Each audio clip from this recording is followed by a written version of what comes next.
for us to place in different plants. Let's just place one in like this, and maybe another one over here. Okay, our dinosaur island is definitely looking very awesome.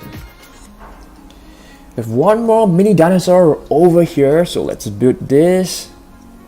This is actually a crystal clear Indominus Rex. A mini Indominus Rex. This can be placed